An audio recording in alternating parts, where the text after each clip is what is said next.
Hello guys, ഈ ഒരു dreamy sky nest എങ്ങനെയുണ്ട്? ഉണ്ടാക്കി നോക്കിയാലോ. ദേ ഇതേപോലെ 2 ഫോം ബോർഡ്സ് റൗണ്ട് ഷേപ്പിൽ കട്ട് ചെയ്തെടുക്കാം. കാർഡ്ബോർഡ് പീസ് ആയാലും കുഴപ്പമൊന്നുമില്ല, ബട്ട് ഫോം ബോർഡ് ആണ് കുറച്ചുകൂടി ബെറ്റർ ഓപ്ഷൻ. ദെൻ ഹൗസ് ഉണ്ടാക്കാൻ ഇതേപോലെ ലൈറ്റ് വെയിറ്റ് ആയിട്ടുള്ള കാർഡ്ബോർഡ് പീസ് ഈ ഒരു ഷേപ്പിൽ കട്ട് ചെയ്തെടുക്കാം. ദെൻ ഫ്രണ്ടില് ഡോർ കൂടി കട്ട് ചെയ്തെടുക്കാം. ശേഷം ഗ്ലൂ ഗൺ വെച്ചിട്ട് ഈ 2 പീസും ഒന്ന് ജോയിൻ ആക്കി കൊടുക്കാം. എന്നിട്ട് ഇതേപോലെ നിങ്ങൾക്ക് ഇഷ്ടമുള്ള ഒരു പാറ്റേൺ പ്രിന്റ് ചെയ്തെടുക്കാം. ഞാനിവിടെ സ്റ്റിക്കർ ഷീറ്റിലാണ് പ്രിന്റ് എടുത്തിട്ടുള്ളത് ആസ് യൂഷ്വൽ. അത് വെച്ച് ഈ വീട് കവർ ചെയ്ത് കൊടുക്കാം. ബൈ ദ വൈ, എന്റെ ന്യൂ വിൻഡേജ് സീസേഴ്സ് എങ്ങനെയുണ്ട്?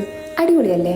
ഇതിന്റെ ലിങ്ക് വേണമെങ്കിൽ ജസ്റ്റ് ഡു DM. അങ്ങനെയാണല്ലോ അല്ലേ? ദേ വീട് അങ്ങനെ കവറാക്കി എടുത്തിട്ടുണ്ട്. ഇനി അതിന്റെ റൂഫ് ഒന്ന് സെറ്റ് ആക്കണം. ഈ ഒരു ടെക്സ്ചർ പേപ്പർ ഞാൻ ഓൾറെഡി പ്രിന്റ് എടുത്ത് വെച്ചിട്ടുണ്ടായിരുന്നു. അതിൽ സ്മോൾ 2 പീസസ് കട്ട് ചെയ്തെടുത്തിട്ട് റൂഫിന്റെ 2 സൈഡ്സിൽ ഒന്ന് ഒട്ടിച്ചു കൊടുക്കാം. ഫിനിഷിങ്ങിന് വേണ്ടിയിട്ടാണ് കേട്ടോ അത്. ദെൻ ആ റൂഫ് ഒന്ന് ഗ്ലൂ വെച്ച് വീടിനെ സ്റ്റിക്ക് ചെയ്ത് കൊടുക്കാം. ദെൻ ഈ ഒരു സെന്റർ പാർട്ട് കൂടി ഒന്ന് കവർ ആക്കി കൊടുക്കാം. ഈ കട്ടായി വരുന്നത് വീടിന്റെ ടൈൽസ് ആണ് കേട്ടോ. പാറ്റേൺ പേപ്പറിന്റെ ഷെയ്ഡിലാണ് ഞാൻ ഇത് ചൂസ് ആക്കിയിട്ടുള്ളത്. ഇതിന്റെ സൈഡ് പോർഷൻ കുറച്ചൊന്ന് ബെൻഡ് ആക്കി കൊടുത്താൽ നല്ല ഭംഗിയിൽ നിന്നോളൂ. ദേ ഫുൾ സ്റ്റിക്ക് ചെയ്ത് എടുത്തിട്ടുണ്ട്. ഇനി കുറച്ച് മിനുക്ക് പണികളാകാം. വീടിനൊരു നല്ല കട്ടിൽ വെച്ച് കൊടുക്കാം. അതുപോലെ സർക്കിൾ ഷേപ്പിൽ കട്ട് ചെയ്ത് ഇവിടെയും വെച്ചു കൊടുക്കാം. ഇതിന്റെ പേര് എനിക്കറിയില്ല, ബട്ട് അങ്ങനെയാണ് ഇതിന്റെ ഒരു രീതി അല്ലേ? ഇതിന്റെ പേര് അറിയുന്നവരുണ്ടെങ്കിൽ പ്ലീസ് ഡു കമന്റ്. അതുപോലെ 2 സൈഡ്സിൽ വിൻഡോസ് കൂടി സെറ്റ് ആക്കി കൊടുക്കുന്നുണ്ട്. ആ വന്ന് കുഞ്ഞു കൈ കണ്ടല്ലോ, മറിയുന്നതാണ് കേട്ടോ. ആള് ഞാൻ ഓരോന്ന് ചെയ്യുമ്പോൾ എന്റെ കൂടെ ഇരുന്ന് ഇങ്ങനെ നോക്കിക്കോളൂ. വലുതായ വലിയ ക്രാഫ്റ്ററൊക്കെ ആവുമായിരിക്കും അല്ലേ? അപ്പൊ നമ്മുടെ വീട് സെറ്റ് ആയിട്ടുണ്ട്. ഇതിന്റെ ബാക്കി പരിപാടീസ് ഞാൻ പാർട്ട് 2 ആയിട്ട് അപ്ലോഡ് ചെയ്യുന്നതായിരിക്കും. അപ്പൊ എന്റെ പേജ് ഫോളോ ചെയ്യാത്തവരാണെങ്കിൽ പ്ലീസ് ഡു ഫോളോ,